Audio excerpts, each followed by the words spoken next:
Spine सीधी। हम लोग 3 बार ओम का उच्चारण करेंगे और उसके बाद प्रार्थना। ओ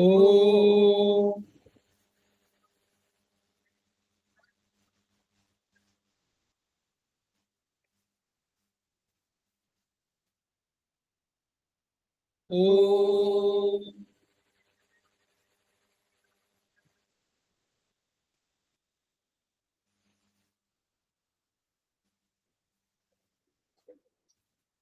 ओ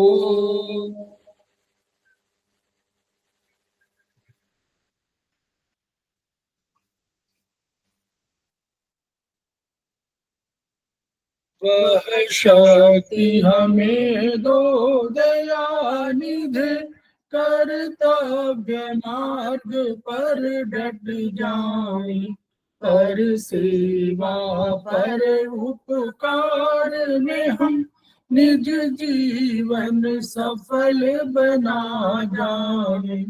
वह शक्ति हमें दो दयानिधि, कर्तव्य मार्ग पर डट जाए। हम दीन दुखी निबलों विकलों के सेवक बन संताप हरे, जो है पिछड़े भूले भटके, उनको तारी खुद तर जाए। वह शक्ति हमें दो दयानिधि, कर्तव्य मार्ग पर चल पाखंड झूठ, अन्याय से निष्दिन दूर रहे, जीवन शुद्ध सकल अपना, शुचि प्रेम सुधारस बरसावे। वह शक्ति हमें दो दयानिधि, कर्तव्य मार्ग पर डट जावे।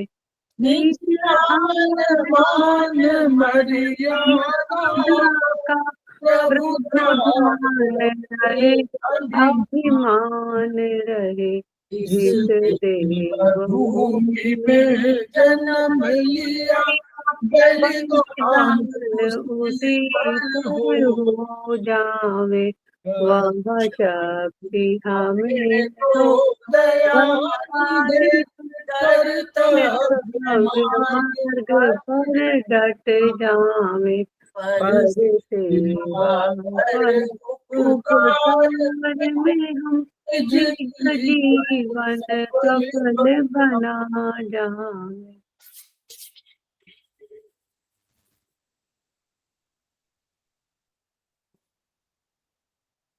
नमस्ते मैम। नमस्ते। समवाय क्लासेस में आप सभी का स्वागत है। हमारे बीच में श्रीमती वर्षा श्रीवास्तव, उपाध्यक्ष समवाय फाउंडेशन उपस्थित है, उनका स्वागत है। हमारे बीच में सुषमा मैम जो प्रोफेसर है इस समय, वर्तमान में एस्पस की एक्यूप्रेशर शोध प्रशिक्षण उपचार संस्थान प्रयागराज की, और वो हमारी फैकल्टी भी हैं, और आज वो इसके पहले भी कई लेक्चर ले चुकी हैं। आज उनका भी स्वागत है। हमारे बीच में शीतल जी उपस्थित हैं, उनका स्वागत है। हमारे बीच में बबली सिंह उपस्थित है, सेमेस्टर 4 के स्टूडेंट हैं और हमारे समवाय फाउंडेशन के प्रमोटर भी हैं, उनका स्वागत है।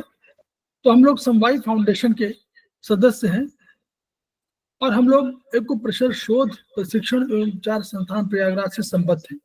वहाँ के 3 मनीषियों के हम ऋणी हैं। वे मनीषी हैं ब्रह्मलीन MP खेमका सर, दूसरे हैं आदरणीय JP अग्रवाल सर, और तीसरे हैं एपेक्स बॉडी के chairman Shri SS Saraf sir. इन 3 मनुष्यों के अतिरिक्त अन्य गुरुओं से भी हमने ज्ञान की शिक्षा ग्रहण किया है, चाहे वो चिकित्सा के संबंध में हो, चाहे चिकित्सा शिक्षा के संबंध में हो। उनमें से एक गुरु हमारे समक्ष बैठे हुए हैं, प्रोफेसर सुषमा ओझा, उन्होंने हमको ज्ञान दिया। हम उनके भी ऋणी हैं, उनके भी कृतज्ञ हैं। संस्थान का एक मोटो है, each one reach one, each one treat one and each one teach one. उसी को आपके माध्यम से जन जन जागरण अभियान के तहत पूरे विश्व में फैलाने का सपना हमारा है और हमें विश्वास है कि आपके माध्यम से ये विधा जो अपेक्षाकृत कम खर्चीली है उसका लाभ आपको ही नहीं, आपके घर परिवार को ही नहीं, आपके आस पड़ोस को ही नहीं, बल्कि समस्त पीड़ित मानवता को मिलेगा, ये हमारा विश्वास है। और इन्हीं शब्दों के साथ आज हम शुरुआत करने जा रहे हैं। हमारे बीच में सरिता जैन जो उपस्थित हो गई है, सेमेस्टर 2 के स्टूडेंट हैं, उनका स्वागत है। तो मैडम का पुनः स्वागत, और उनको मैं हैंडओवर कर रहा हूं। और वो आज ट्रीटाइज 6 पर जो हमारा चैप्टर तीसरा है, इन हील वेसल, कितने इंपॉर्टेंट वेसल हैं आप इनको समझते हैं और इनको प्रयोग करके आप देखेंगे तो आपको लगेगा कि बहुत अच्छे पॉइंट्स हैं। तो ओवर टू सुषमा मैडम, मैं शेयर कर दे रहा हूँ मैडम। धन्यवाद सर। सबको नमस्कार। और आज हम लोग पढ़ेंगे ट्रीटाइज 6 में पेज नंबर 63, इन हील वेसल।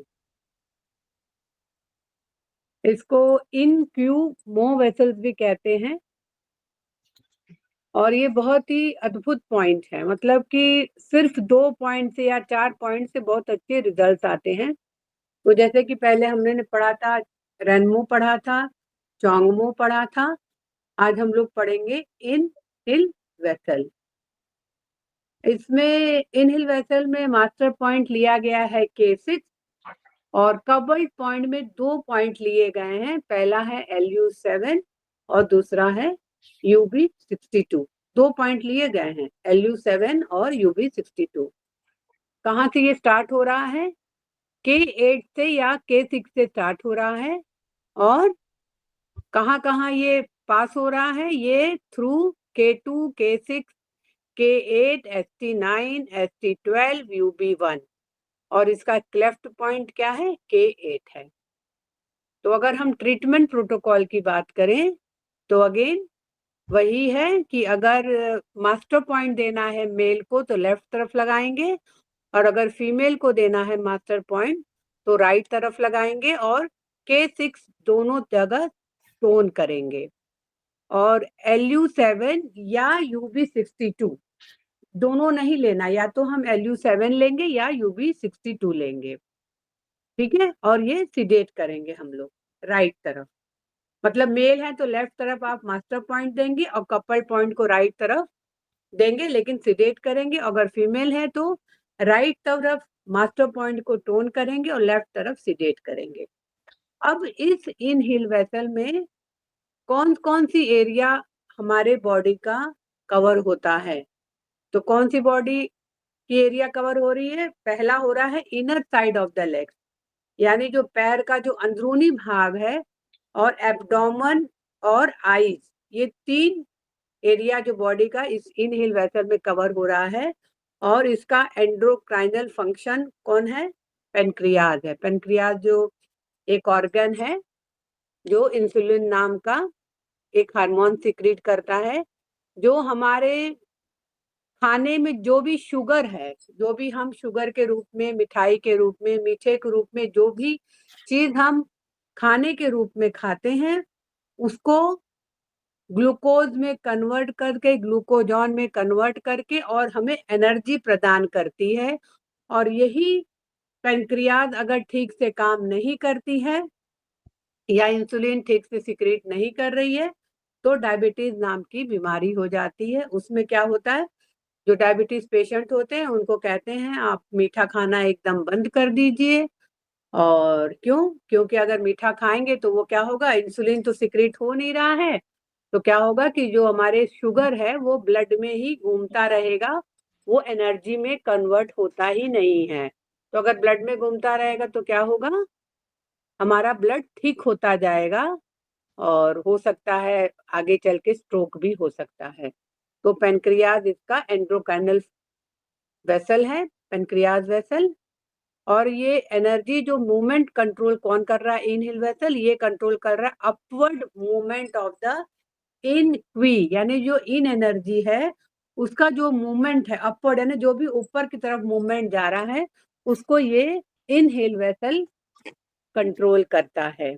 अब इसका पाथवे देख लीजिए, पेज नंबर आप 64 पे आ जाइए। पाथवे देखिए कहाँ कहाँ जा रहा है ये कहाँ से स्टार्ट हो रहा है, K8 से स्टार्ट हो रहा है और स्टार्ट होके K2 वाया K6 से, और अदर ब्रांच कहाँ जा रहा है, UB1 via ST12 and ST9। तो UB1 आपको पता होना चाहिए, जो हमारे आंख के अंदर के दोनों किनारे हैं ये आपके UB1 है। तो वहां पे इसका पाथवे है और इसका फंक्शन क्या है, इनहिल वेसल का, क्यों हम इनहिल वेसल पे ट्रीटमेंट दें, क्या फंक्शन है। तो जैसे यहाँ लिखा गया है कि दो तरह के वेसल हैं इसमें, इनहिल वेसल भी है और यांग हिल वेसल भी है। और ये क्या है, दोनों एक दूसरे से रिलेटेड है। यानी अगर हम आंख की और लेग मसल्स की बात करें तो इनहिल वेसल क्या कर रहा है, आईज को रिलेट कर रहा है, और यांग हिल वेसल कौन सा चीज रिलेट कर रहा है, लेग मसल्स को रिलेट कर रहा है। यहाँ पे एक दिया हुआ है कि कैसे इनहिल वेसल किसको कंट्रोल कर रहा है और यांग हिल वेसल किस चीज को कंट्रोल कर रहा है। अब जैसे कि इनहिल वेसल हमारे किडनी मेरिडियन को देख रहा है और यांग हिल वेसल हमारे यूरिनरी ब्लैडर मेरिडियन को देख रहा है। जैसे कि आपको पता होना चाहिए किडनी और यूरिनरी ब्लैडर मेरिडियन क्या है, ये दोनों एक साथ ऑर्गन काम करते हैं, किडनी और यूबी। तो इनहिल वेसल किडनी को देख रहा है, किडनी मेरिडियन को, और यांग हिल वेसल यूरिनरी ब्लैडर मेरिडियन को देख रहा है। अब इन दोनों मेरिडियन की जो एनर्जी है वो आईज में ही फ्लो हो रही है। कैसे फ्लो हो रही है, इनहिल वेसल क्या कर रहा है, इन एनर्जी को आंख के अंदर ले जा रहा है, और यांग हिल वेसल क्या कर रहा है, यांग एनर्जी को आईज तक ले जा रहा है। आपको पता होना चाहिए इन और यांग ये बहुत ही वास्ट सब्जेक्ट है। जैसे हम ऑर्गन की बात करें, अगर हमारा स्ट्रक्चर सही है कोई भी ऑर्गन का, that means it is in, मतलब ठीक है। और अगर हमारा दो तरह से हमारे ऑर्गन काम करते हैं, एक स्ट्रक्चर वाइज और एक फंक्शन वाइज।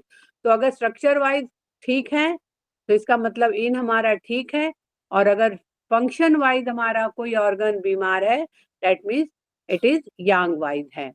तो इन वेसल जो है इन एनर्जीज को ले जा रहा है आईज में, और जो यांग हिल वेसल है वो क्या कर रहा है, ब्रिंग यांग एनर्जी टू आईज। अब कभी भी अगर इन हिल वेसल बीमार हो जाएगा तो क्या होगा, हमेशा आंख आपकी खुली रहेगी और हमेशा क्या रहेगा, आदमी स्लीपी महसूस करेगा, यानी एकदम लगेगा उसको नींद नींद जैसे लगेगी। और अगर हमारा यांग हिल वेसल बीमार है तो क्या होगा, इंसान सो ही नहीं पाएगा। तो यही डिफरेंस है इन हिल वेसल में और यांग हिल वेसल में।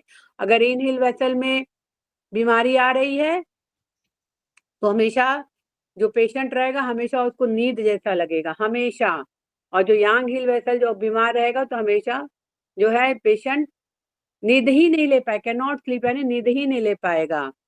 तो कहीं भी अगर हमारा इनहेल एक्सेस हो गया यानी वहां एनर्जी बढ़ गई, तो जो हमारे लेग्स के जो इनर मसल्स हैं वो क्या बन जाएंगे, टाइट, यानी बहुत ही कड़े हो जाएंगे, और जो आउटर लेग है वो मसल्स क्या हो जाएंगे, लूज हो जाएंगे। देखिए ये फर्क करने का तरीका है कि कैसे हमारे इनहेल वेसल एक्सेस है या डेफिशिएंट है। तो अगर हमारे इनहेल वेसल एक्सेस है तो क्या होगा, हमारा जो इनर लेग है, पैर भी देखिए आगे जो हमारा ये घुटना नी की एरिया है वो हमारा बाहरी लेवल है, और अंदर लेवल क्या है, इनर लेवल। तो इनर लेवल मसल्स क्या बन जाएंगे, टाइट एकदम हो जाएंगे, और आउटर लेग क्या हो जाएगा, मसल्स लूज हो जाएगा।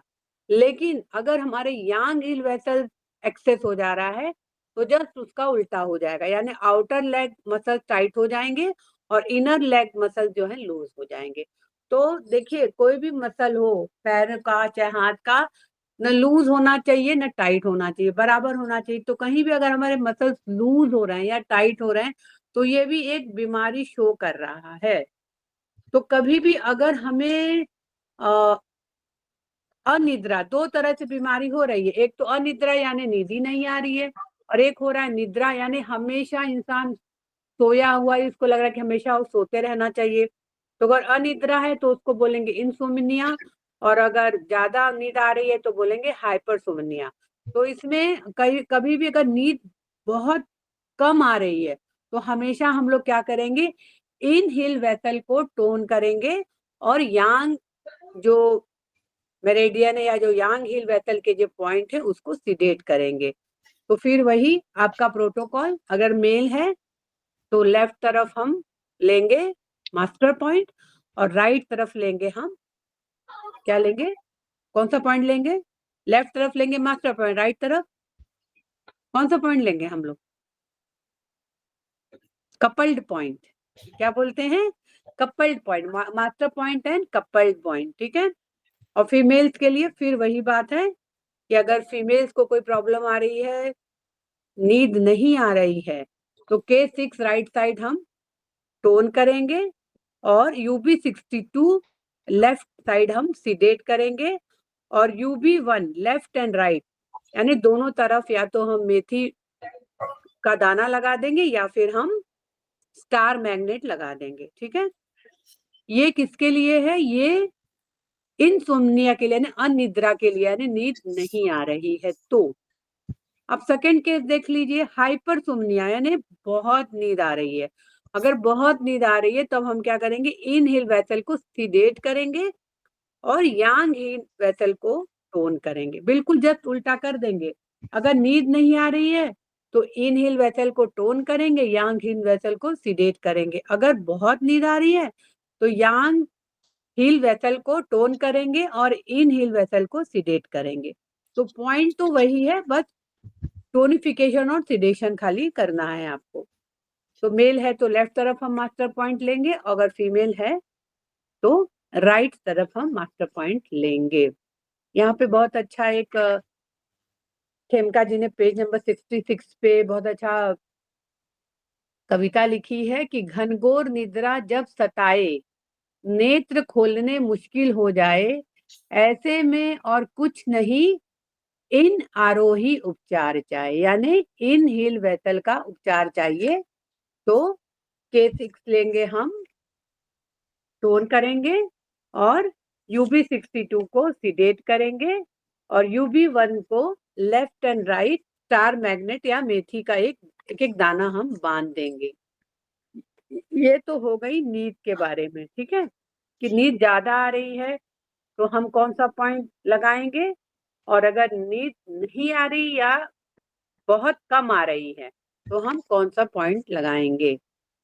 अब सेकेंड पॉइंट इन्होंने क्या दिया है कि जब हमारे इनर लेग मसल्स टाइट हो जा रहे हैं और आउटर जो लेग मसल्स बहुत के लूज हो गए हैं, तो ये क्या दिखा रहा है, it causes extroversion of food. इसका क्या मतलब होता है एक्सट्रोवर्जन ऑफ फूड, कोई बता पाएगा, what is extroversion of food,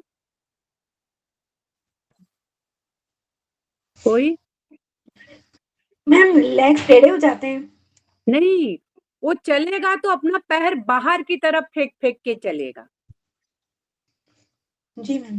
है ना, और उसको जब खड़ा भी करेंगे उसका पैर भी देखेंगे तो वो जो पैर एकदम सीधे होना चाहिए ना, वो ऐसे ऐसे बाहर की तरफ ऐसे ऐसे लगेंगे, वो पैर जो है उसको बोलते हैं एक्सट्रोवर्जन ऑफ फुट। यानी इनर मसल्स क्या हो गए हैं आपके, टाइट हो गए हैं और बाहर वाले जो मसल्स वो लूज हो गए हैं। तो उससे क्या हो रहा है, जो एक पैर में तारमतर होता है, चल रहा है इंसान तो तारमतर बनता, वो नहीं बन पा रहा है, वो पैर जो बाहर की तरफ होते जा रहे हैं, मतलब जो गैपिंग है वो बढ़ती जा रही। तो अगर ऐसे मरीज आपके पास आते हैं तो आपको UB62 को टोन करना है और K6 को सिडेट करना है, मेल में लेफ्ट तरफ, और अगर फीमेल है तो UB62 को राइट तरफ टोन करना है और K6 को लेफ्ट तरफ सिडेट करना है, और UB1 वही left and right star magnet या एक एक मेथी का दाना बांध दीजिए। तो ये क्या था कि इनर लेग मसल्स टाइट हो गए थे और आउटर लेग मसल्स लूज हो गए थे। अब जस्ट इसका उल्टा होगा तो क्या होगा कि आउटर लेग मसल्स क्या हो जाएंगे, टाइट हो जाएंगे, और इनर लेग मसल्स क्या होगा, लूज हो जाएगा। तो क्या करेगा, इट में cause introversion of foot. Introversion मतलब वो पैर एकदम ऐसे हो जाएंगे अंदर, ऐसे हो जाएंगे अंदर की तरफ। आउटरोवर्जन में क्या था, बाहर की तरफ था, पैर हो गया था। इंट्रोवर्जन में क्या होगा, अगर उसका पैर देखेंगे तो अंदर की तरफ पैर धंसा हुआ लग रहा है, दोनों पैर अंदर की तरफ। तो इसका मतलब क्या होगा कि जो आउटर मसल्स क्या हो गए, टाइट हो रहे हैं, और इनर मसल्स क्या हो रहे हैं, लूज हो रहे हैं। ये भी गड़बड़ है। मसल्स ना मैम टाइट दोनों होने, दोनों उंगली चिपक जाते हैं और पंजे बाहर दिखते हैं, वही हाँ कंडीशन है। हाँ, बिल्कुल बिल्कुल यही होता है। और उनके ना चलने में भी फर्क आ जाता है, चलते भी वो लोग अजीब से, कभी कभी कोई देखे होंगे व्यक्ति एकदम पैर फेंक फेंक के चलते हैं वो लोग, जैसे जैसे हॉपिंग इंसान नहीं कर, उस तरह चलते हैं वो लोग। तो इस तरह जो है एक्सट्रोवर्जन और एक्सट्रोवर्जन में क्या होगा, पैर बाहर की तरफ हो जाएंगे, वो मतलब एक कर्व बन जाएगा, पैर बाहर की तरफ फेंके हुए दिखेंगे। और इंट्रोवर्जन में क्या है, पैर अंदर की तरफ जैसे जुड़ते हुए लगेंगे। तो इसमें क्या हो रहा है, लेग मसल्स क्या हो जा रहे हैं, इनर लेग के टाइट हो जा रहे हैं एक्सट्रोवर्जन में, बाहर वाले लूज हो जा रहे हैं। और इंट्रोवर्जन में क्या हो रहा है कि जो लेग मसल्स आउटर वाले टाइट हो जा रहे हैं, इनर वाले लूज हो जा रहे हैं। देखिए मसल्स आपके ना टाइट होना चाहिए ना लूज होना चाहिए, नॉर्मल जैसे मसल्स होता है वैसा होना चाहिए। तो ये मैम कारण है कि हाँ, ये प्रॉब्लम फ्लैट फुट की वजह से होता है क्या मैम? नहीं फ्लैट फ्लूट अलग है। फैट फ्लूट अगर आप देखेंगे तो फैट फ्लूट एकदम एकदम सपाट होता है, एकदम उसमें एक कर्व नहीं होता है, वो चीज अलग हो गई। फैट फुट अलग होता है, उसको इससे मत जोड़िए जो है, ठीक है, ठीक। फैट फुट होता है ना, ये आपका इनबॉर्न है। इनबॉर्न के क्या मतलब, वो जब जन्म लिया तब से ही उसका ऐसा पैर है। लेकिन जो ये एक्सट्रोवर्जन और इंट्रोवर्जन ऑफ फुट है, ये समय के साथ लोगों का पैर का स्ट्रक्चर बदलता है, जिसके पैर में प्रॉब्लम है, जिसको जैसे ऑस्टियोआर्थराइटिस है या रूमेटॉइड अर्थराइटिस या कोई भी बोन रिलेटेड प्रॉब्लम है, तो इसका फर्क पड़ता है पैर में, चलने में। तो उसी का एक्सट्रोवर्जन या इंट्रोवर्जन ऑफ फुट हो जाता है, ठीक है। फ्लैट फुट अलग है, उसमें इसमें कोई फ्लैट फुट क्या, इनबॉर्न, इनबॉर्न मतलब जब वो बच्चा जन्म लिया तब से ही उसका पैर ऐसे था, वो समय के साथ नहीं बदलेगा। एक कर होता है ना पैर में ऐसे, जैसे एक पैर में कर होता है जिसका फ्लैट फुट नहीं होता है, जिसका फ्लैट फुट होता है वो एकदम सीधे होता है, उसमें कोई कर नहीं होता। और इसको अगर किसी के लड़की हो या लड़का हो, अगर उसका फ्लैट फुट है, फ्लैट फुट, तो उसको मिलिट्री में, आर्मी और नेवी में भी नहीं लिया जाता है, क्योंकि ये भी एक तरह का क्या बोलते हैं, मेडिकल ये है। जैसे नहीं होता है कि आपको मेडिकल जांच होती है, तो उसी तरह अगर किसी लड़की या लड़के का फ्लैट फुट है तो मेडिकल में उनको फेल कर दिया जाता, उनको लिया ही नहीं जाता, ठीक है।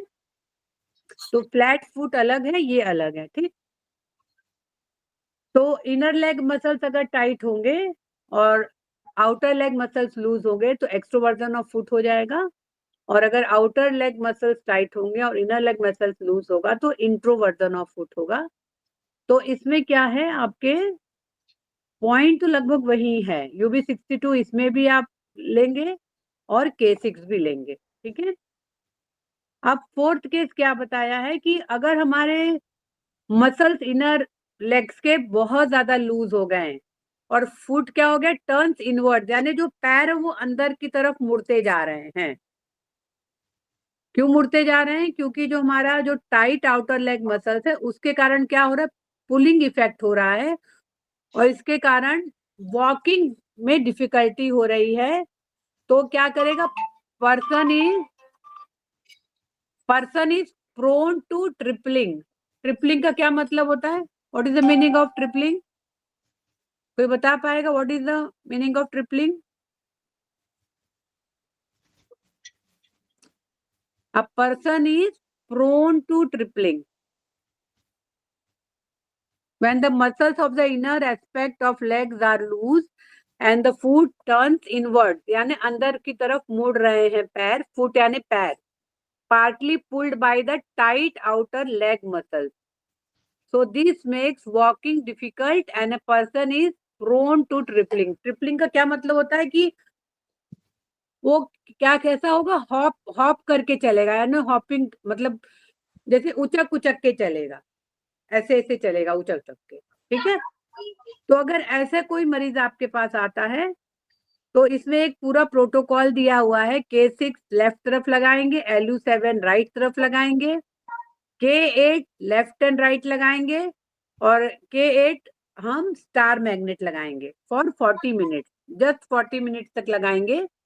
अगर फीमेल है तो K6 को हम राइट में लगाएंगे, LU7 को हम लेफ्ट में लगाएंगे और लेफ्ट एंड राइट जो K8 है वो दोनों तरफ लगाएंगे जस्ट फॉर 40 मिनट। यहाँ भी सर ने बहुत अच्छा एक पोयम के रूप में बनाया है कि आउटर लेग मसल्स टाइट हो जाए और इनर लेग मसल्स लूज हो जाए तो पांव क्या अंदर हो जब घूम जाए। तो यह सब क्या बता रहा है, इन आरोही का उपचार चाहे, यानी इन हील वेसल का उपचार ये चाहे, ठीक है। तो अगर हमें इन हील वेसल को ट्रीटमेंट करना है तो हमें क्या होगा, जब भी हम ट्रीटमेंट करेंगे इन हील वेसल का तो ये ट्रीटमेंट करेगा एक्सेस पैटर्न का, यानी लोअर वार्मर। आपको पता होना चाहिए हमारा शरीर 3 भागों में बांटा गया है, upper warmer, middle warmer and lower warmer. तो लोअर वार्मर विमेन में अगर हम इन हील वेसल को देखेंगे तो कुछ सिम्टम्स दिखेंगी विमेन में। क्या दिखेगा, पेट में तनाव दिखेगा, पेट में मांस इकट्ठा होना दिखेगा, गांठें होंगी, लम्स होंगे, गर्भनाल का न गिरना, ठीक है। बच्चा होने पे गर्भनाल नहीं जल्दी से निकल पा रहा है, डिफिकल्ट डिलीवरी यानी प्रसव होने में परेशानी। तो अगर ये सब परेशानी अगर हो रही है तो हम इन हील वेसल पे हमारा ध्यान जाना चाहिए, वहीं पे हमें ट्रीटमेंट देना चाहिए इन हील वेसल का। तो इन हील वेसल में कौन से 2 पॉइंट बताए गए हैं, K6 और UB62 फीमेल के लिए, K6 राइट तरफ और UB62 लेफ्ट तरफ। तो कहीं भी अगर हमें इन हील वेसल का ट्रीटमेंट देना है, क्योंकि क्या होगा अगर इन हील वेसल पे हम ट्रीटमेंट देंगे तो जितना भी जो लोअर वार्मर यानी एब्डोमेन से नीचे से लेके पूरे पैर तक कहीं भी अगर एक्सेस है, पैटर्न दिख रहा है तो एक्सेस पैटर्न इस रूप में दिखाई पड़ेगा। पेट में तनाव होगा, पेट में ज्यादा मांस दिखेगा, गांठें होंगी, लम्स दिखेंगे। अगर प्रेगनेंसी है तो बच्चा हो गया तो गर्भनाल नहीं गिर रहा है, डिफिकल्ट डिलीवरी हो रही है, तब हमारा ध्यान किस पे जाएगा, इन हील वेसल पे हमें ट्रीटमेंट देना चाहिए। तो इन हील वेसल और यांग हील वेसल ये क्या करता है, हमारे जो स्ट्रक्चरल इम्बैलेंस है यानी जो हमारे अंदर के ऑर्गन है या हमारे खुद के बॉडी का ऑर्गन है उसको, जो स्ट्रक्चरल इम्बैलेंस है left and right side of the body, उसको ये इंग हील वेसल और यांग हील वेसल ठीक करता है, ठीक है। गांठें और अर्बुद में डिफरेंस क्या होता है, फाइब्रॉइड और लम्प्स में? देखिए गांठें जो एक तरफ रहेंगी मतलब एक ही तरफ जुटी हुई होंगी, और अर्बुद क्या वो स्कैटर्ड होगा, वो एक तरफ नहीं होगा, जगह जगह आप जब टच करेंगी तो वो आपको महसूस होगा।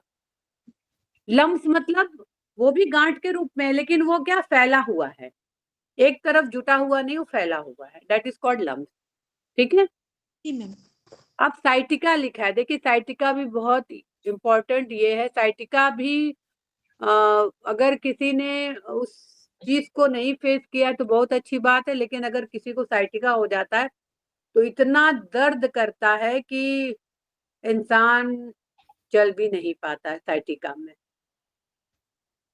कोई मैं हमारे जितने लोग जुड़े हैं, क्या किसी को साइटिका प्रॉब्लम हुई है किसी को? चलिए थैंक गॉड। सर पेशेंट को मैम, पेशेंट को देखा है, हमारे तो नहीं हुई टच वुड, बट पेशेंट को देखा है, काफी प्रॉब्लम होती है, बहुत प्रॉब्लम होती है। और जब सीवियर हो जाती है तो इंसान हिल भी नहीं पाता कई बार, मतलब वो जैसे लगता है कोई अंदर रस्सी जैसे खींचा हुआ है और चल फिर भी नहीं पाता है। जी जी जी, पर उनको एक्यूप्रेशर से ही लाभ मिला, उससे नहीं मिला, मॉडर्न साइंस की थेरेपी से नहीं मिला, मतलब नहीं। तो जी मैम। साइटिका जब हो जाए, मतलब अगर साइटिका में भी ये इनहील वेसल ट्रीटमेंट बहुत अच्छा हो रहा है, तो यहाँ पे भी सर ने एक कविता के रूप में दिया है कि साइटिका जब हो जाए, दर्द पैर से यूबी में उतर जाए या में यूबी मेरिडियन में उतर जाए, मीडियल नी दर्दीले हो तो इन आरोही यानी यही इनहिल वेसल का हम ट्रीटमेंट देंगे तो साइटिका में बहुत राहत मिल जाती है। और यहाँ पे लिखा है कि 7 प्रकार के दर्द मूत्राशय के, यानी दर्द भी मूत्राशय में 7 प्रकार के होते हैं। फिर मिनियर सिंड्रोम्स क्या होते हैं? कान से रिलेटेड प्रॉब्लम होता है। तो दाएं बाएं में हो असंतुलन, यानी शरीर के दोनों भाग में, यानी हमारा बॉडी भी 2 पार्ट में बांटा हुआ है, लेफ्ट और राइट में। तो अगर दोनों पार्ट में अगर प्रॉब्लम हो, असंतुलन हो, तो यही इनहिल वेसल का हम ट्रीटमेंट लेंगे। और 9वां क्या दिया है पॉइंट की शराब पीकर अकड़ जाए या मिर्गी के दौरे पड़ जाए या दर्द भयंकर टेस्टिस में आए तो यही इन आरोही उपचार है। यानी अगर कोई शराब पी के किसी का शरीर अकड़ गया है या मिर्गी के दौरे भी पड़ रहे हैं या टेस्टिस में दर्द हो रहा है तो यही इनहिल वेसल का हम ट्रीटमेंट करेंगे K6 और UB62। पेनक्रियाज में भी कोई खराबी हो जाए या हाइपोग्लाइसीमिया हो जाए। What is hypoglycaemia? Low sugar sugar, की कमी होना, हाँ, लोअर शुगर की ब्लड कमी। शुगर लो हो जाना।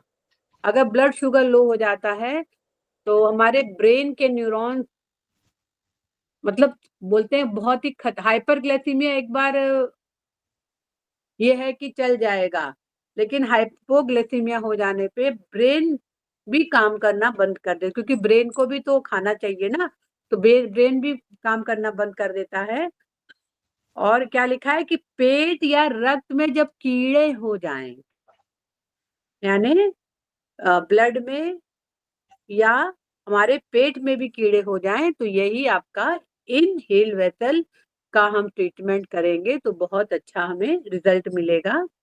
एनूरिया हो जाए, एनूरिया यानी पेशाब बनना बंद हो जाए या पेशाब बन रहा है लेकिन बहुत कम बन रहा है तो क्या होगा? रोगी बेहोश हो जाना, यानी रोगी बेहोश हो जाता है, तब भी यही आपका इनहेल वेसल जो ट्रीटमेंट है वो वहां पे काम आता है। तो K6 और UB62 और UB1 लेफ्ट एंड राइट। फिर 12वां इन्होंने क्या बताया है? रक्तचाप जब बढ़ जाए, यानी बीपी अगर बढ़ जा रहा है तो क्या बता रहा है कि ये अगर बीपी बहुत ज्यादा बढ़ जाएगा तो ये हमारे किडनी में खराबी आ जाएगी और हमारे लंबर एरिया, यानी जो हमारा लंबर सेक्रेल एरिया है, बैक साइड हमारा स्पाइन का जो एरिया है और जो हमारे पैर वो ठंडे हो जाते हैं। तो यहाँ पे हमको इन हिल वेसल का ही ट्रीटमेंट करना है। जैसे कि मैंने क्लास में बताया था कि पैर गर्म होने चाहिए और सिर ठंडा होना चाहिए, लेकिन आज की डेट में लोगों के पैर ठंडे हो जा रहे हैं, सिर गर्म हो जा रहा है, तो ये भी एक बीमारी है। फिर 13 पॉइंट क्या इन्होंने बताया है? पेरिटोनाइटिस। What is peritonitis? यानी जो हमारा ऑर्गन का जो ऊपरी कवरिंग है उसमें अगर कुछ प्रॉब्लम हो जा रहा है या हेपेटाइटिस हो जा रहा है लिवर में तो क्या होगा? Hypoxia acidosis. हाइपोक्सिया क्या मतलब है कि वहां पे ऑक्सीजन पर्याप्त रूप से नहीं पहुंच रहा है और हमारा जो शरीर क्या हो जा रहा है? एसिडिक हो जा रहा है। या नेफ्राइटिस यानी किडनी में प्रॉब्लम हो जा रही है, तब भी ये इनहेल वेसल का हमें ट्रीटमेंट देना है। तो यहाँ पे एक सारा प्रॉब्लम बताया है कि पेरिटोनाइटिस का मतलब होता है कवरिंग, हेपेटाइटिस यानी लीवर का प्रदाह, नेफ्राइटिस यानी किडनी का प्रदाह, हाइपोक्सिया यानी ऑक्सीजन की कमी और एसिडोसिस मतलब हमारा शरीर क्या है? मिक्सअप है, यानी अल्कलाइन ज्यादा है, एसिडिक कम है। आपको पता होना चाहिए हमारे जो पीएच बैलेंस है ब्लड का 7.4 है, लगभग स्लाइटली अल्कलाइन। लेकिन अगर ये एसिडिक हो जाएगा तो बहुत तबाही मचा देता है। तो अगर ये सब प्रॉब्लम भी आ रहा है तो आपको इनहेल वेसल का ट्रीटमेंट देना है। अच्छा, ये जनरल वीकनेस को भी ठीक करता है, जैसे हाथ पैरों में कमजोरी लग रही है, हमेशा लगता है कि आंख बंद करके लेटे रहो, मतलब जो एक्टिव प्रोजेक्शन है वो धीरे धीरे डेफिशिएंट होते जा रहे हैं, जनरल वीकनेस लग रहा है, तो भी हम K6 और UB62 को लेंगे। K6 को टोन करेंगे और UB62 को सीडेट करेंगे। अब यहाँ पे कुछ K6 के जो मास्टर पॉइंट है K6 का, उस पे कि ये K6 कहाँ कहाँ काम करेगा। आपके एलर्जी में काम करेगा, एमेनोरिया यानी मासिक धर्म जो होना चाहिए वो असमय बंद हो गया, सूंघने की शक्ति खत्म हो जाना। सूंघने की शक्ति खत्म हो गई थी हम लोग के यहाँ कोविड में, सूंघने की शक्ति और स्वाद यानी टेस्ट की शक्ति खत्म हो गई थी। तो अगर K6 को हमें देखना है तो ये देखिए कहाँ कहाँ काम कर रहा है, एलर्जी में, एमेनोरिया में, सूंघने की शक्ति खत्म हो गई है, पेशाब कम बन रहा है, अपेंडिसाइटिस हो गया, जलोदर यानी पेट में पानी भर गया। बिग विंड का क्या मतलब है कि पूरे शरीर में कहीं ना कहीं दर्द होना यानी मूविंग पेन, कभी इधर दर्द कर रहा है, कभी इस जगह दर्द कर रहा है, यानी स्थान जो है परिवर्तन होता जा रहा है। विटामिन बी की कमी, माने विटामिन अगर बी की कमी है तो भी हम K6 को लेंगे। वाला बात बालासक यानी बात ज्यादा बढ़ गया है। ब्लड इन यूरिन यानी अगर पेशाब में रक्त आ रहा है, पुराना मलेरिया है, कॉन्स्टिपेशन है और हाथ पैरों को नियंत्रित न कर पाना, गला सूख रहा है, पेशाब करने में तकलीफ हो रही है, एपिलेप्सी है, मिर्गी है, बार बार पेशाब हो रहा है, हेमरॉइड्स है, हेपेटाइटिस है, हमेशा आदमी दुखी दुखी लग रहा है, कोई चीज उसको अच्छा नहीं लग रहा है, महिला है उसका मेंसेस इरेगुलर है, जनान अंगों में खुजली है, इंसोम्निया है। तो अगर ये सब प्रॉब्लम हो रहा है तो K6, तो देखिए K6 की लोकेशन कहाँ बताई गई है पेज नंबर 69 में, कहाँ पे दी गई है K6 को, समझ में आ रहा है कहाँ पे है K6? मेलुलस बोन के नीचे बिल्कुल हाँ, आधा खून नीचे है। मैम ये K6 को जैसे अगर आपने ये खुजली का उसका बताया कई चीजों का, एलर्जी तो का भी बताया इसको है। मास्टर पॉइंट मानेंगे या कपल पॉइंट मानेंगे? नहीं, मास्टर पॉइंट है। अगर आप इन हिल वेसल पे जा रहे हैं ट्रीटमेंट करने तो K6 is the master point. Okay, तो हमेशा K6 को हम टोन करेंगे, ठीक है। हमेशा हम मैम लोग ये मास्टर, ऑल हाँ टाइप खुजली के लिए है या पर्टिकुलर किसी एक जगह की खुजली के लिए है मैम? नहीं, आप लगा के देखिए, एलर्जी के लिए कोई भी किसी तरह का भी एलर्जी आप K6 लगा के देखिए, फायदा करेगा आपको। टोन करना है K6 को, ठीक है। ये मास्टर पॉइंट है, ये इन हिल वेसल का मास्टर पॉइंट है K6, ठीक है।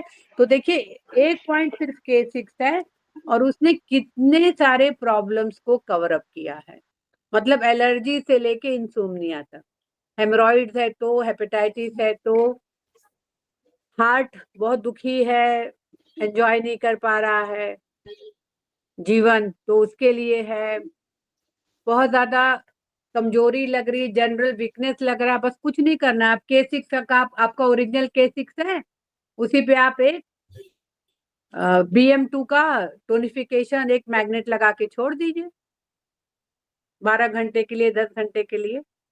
तो देखिए इतने सारे प्रॉब्लम्स का खाली एक मास्टर पॉइंट लगाने पे आराम मिल जा रहा है।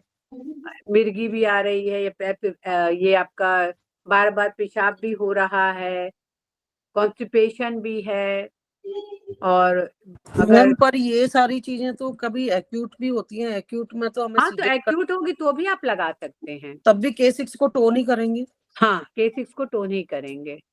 ओके, यहाँ ये तो नहीं लिखा है ना कि क्रॉनिक हो तो ही लगाइए या एक्यूट हो, यहाँ पे बस ये बताया गया है कि अगर कोई प्रॉब्लम आपको आ रही है तो ये आप ट्रीटमेंट दे सकते हैं।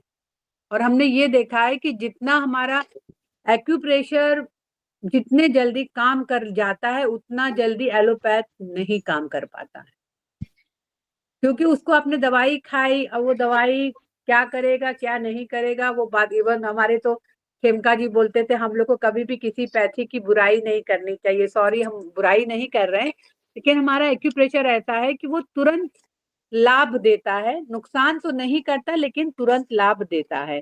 अच्छा देखिए इतना ढेर सारी K6 का देखिए पीछे भी पेज नंबर 70 पे भी आइए, वही वीक और टायर्डनेस, हाथ पैर में कमजोरी लग रही है, आवाज बहुत नहीं निकल रहा है, बहुत धीरे धीरे आवाज निकल रहा है, लोअर एब्डोमेन में दर्द है, स्तन प्रदाह है, विषाद है। विषाद यानी ये देखिए, ये मेंटल प्रॉब्लम को भी ये ठीक कर रहा है K6। मेलेंकोलिया मतलब मेंटल प्रॉब्लम हो रहा है। यूट्रस यानी गर्भाशय में प्रदाह हो रहा है, किडनी का प्रदाह है, वॉमिटिंग जैसा लग रहा है, नोजिया जैसे लग रहा है, ओवरी का प्रदाह है, ब्लड सर्कुलेशन हमारा ठीक नहीं है, उदावरण यानी पेरिनोटाइटिस हो रहा है,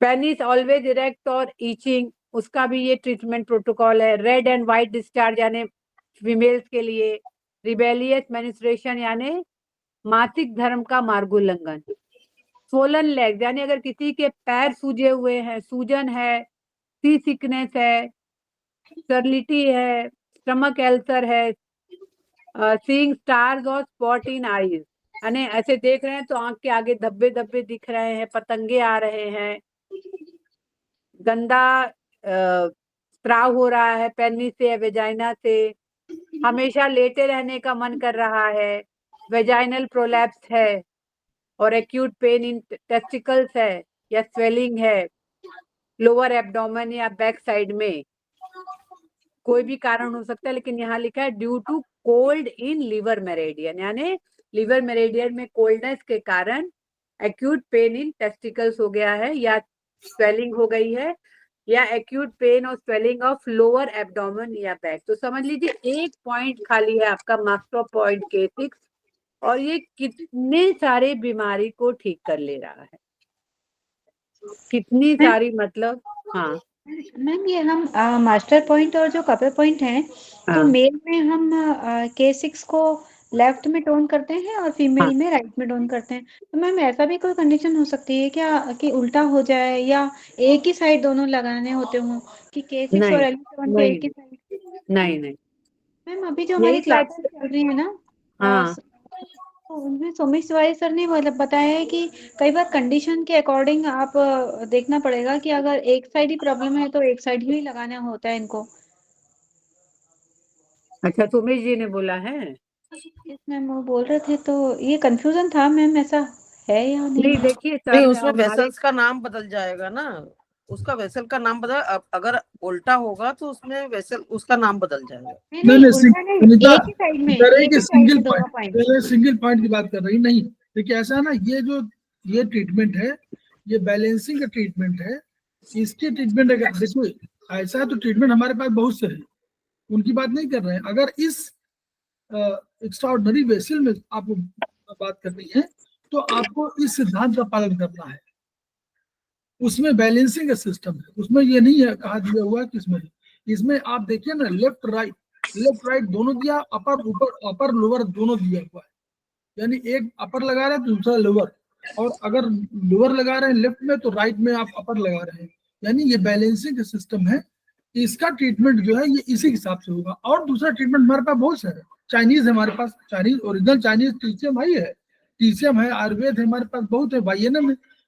वहां भाई YNM में बहुत सी चीजें हम लोग लीवर को टोन नहीं करते थे, यहाँ लोग टोन कर रहे हैं हम लोग, तो वहां अलग सिस्टम है। उस सिस्टम की बात करिए जो हमको मालूम है। जैसे मान लीजिए किसी दवा का आप कर रहे हैं तो उस दवा की जो कंडीशन है वो पूरा करिए, उसी तरह यहाँ भी है।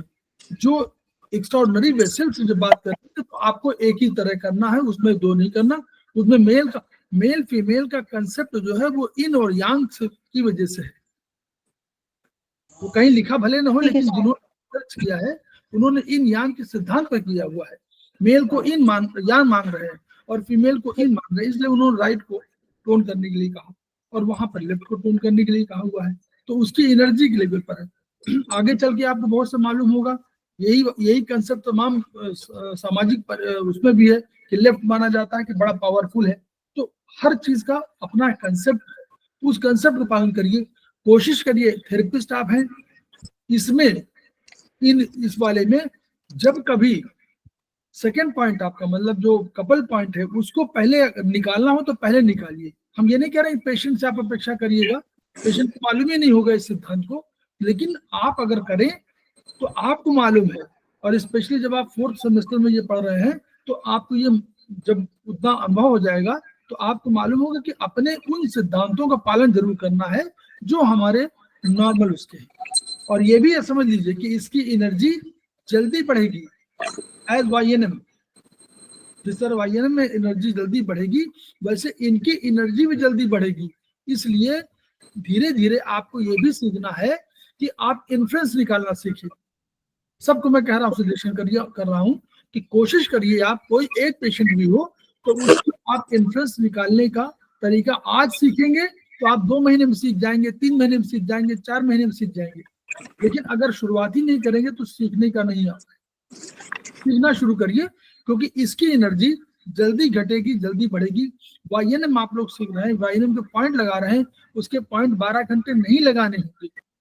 आप पढ़िएगा, पूछिएगा, जब भी कभी किसी पूछेंगे प्रोफेसर से तो हमेशा बोलेंगे कि नहीं, इनकी एनर्जी पर आपको ध्यान देना है। तो इसलिए YNM की एनर्जी, क्योंकि वहां 3 पॉइंट है। उसी तरह यहाँ देखिए, यहाँ कितना पावरफुल है। इसको वेसल कहा गया है। वेसल से अर्थ समझिए, एक्स्ट्रा ऑर्डिनरी वेसल है। हम पहले बता चुके हैं कि ये सागर है, रिजर्वायर है, सागर ओशन है, यानी जो मेरिडियन है उनसे कई गुना इनमें एनर्जी है। इसलिए इनकी एनर्जी जल्दी प्रभाव देगी। तो इसलिए कोशिश करिए कि ऐसा मत सोचिए कि आप 12 घंटे लगा दें, 2 दिन लगा दें, नहीं, ऐसा मत करिए। कोशिश करिए 5-6 घंटे लगाइए, उससे अधिक मत। अगर वहां 8 घंटे लगाते हैं तो यहाँ 2 घंटे कम ही लगाइए, जल्दी बैलेंस करेगी। ठीक है, उसके सिद्धांत है, उन सिद्धांतों का पालन करिए। और चैप्टर छोटा है लेकिन देखिए मैडम जो एक एक पॉइंट को डिस्कस करके कह रही है ताकि आप लोग समझें और समझ जाए, इसको लगाना शुरू करिए।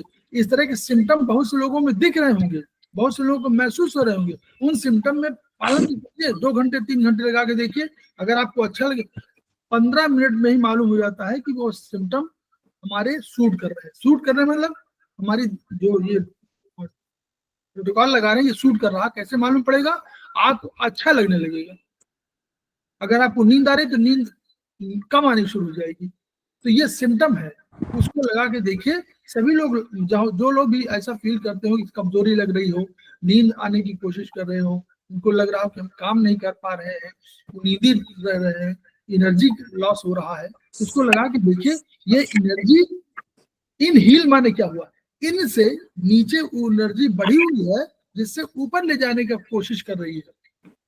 उस एनर्जी को ऊपर ले जाएगी तो आपको बैलेंस कर देगी। बैलेंसिंग सिद्धांत है ना। पैरों में स्वेलिंग हो रही हो, लेटने का मन कर रहा हो, इसका मतलब कि आपकी एनर्जी घट रही है। तो नीचे की एनर्जी से ऊपर की एनर्जी इन हील, इन से हील को ऊपर ले जाइए। K2 से है, K2 K6 K8 आपको UV तक ले जाएगी। तो इसलिए इसमें ध्यान रखिए। और हम लोग जो है इसी चीज, इसको वीडियो को प्रचारित करें और कोशिश करें हम लोग कि हम लोग खुद सारी चीजों को जो जान रहे हैं उनको 2-4 अगर एक्सपेरिमेंट हम लोग करेंगे तो शायद हमको अधिक नॉलेज होगी और अधिक हमारा ज्ञान बढ़ेगा। और तभी इनका सर का और जो उस समय के तत्कालीन हमारे JP इकबाल साहब रहे हो, चाहे सराफ साहब रहे हो, इन सबका जो सपना है each one reach one, each one treat one, each one teach one, ये पूरा होगा और हमारी विधा को एक महत्व मिलेगा। और सारे लोग, हमारा महत्व इसलिए नहीं है, महत्व ये है कि सारे लोग सर्वे भवन्तु सुखिनः, सर्वे सन्तु निरामयाः, सर्वे भद्राणि पश्यन्तु मां कश्चित् दुःखभाग् भवेत्। तो इन्हीं के साथ हम लोग भी सर मुझे एक प्रश्न पूछना है। इन्फ्लुएंस हम अपना निकालते हैं तो पता ही नहीं लगता सर। तुम वीडियो बंद कर दे तब शुरू करें? जी जी सर। वीडियो बंद कर दूं? हाँ सर, बंद कर दीजिए, बंद कर दीजिए।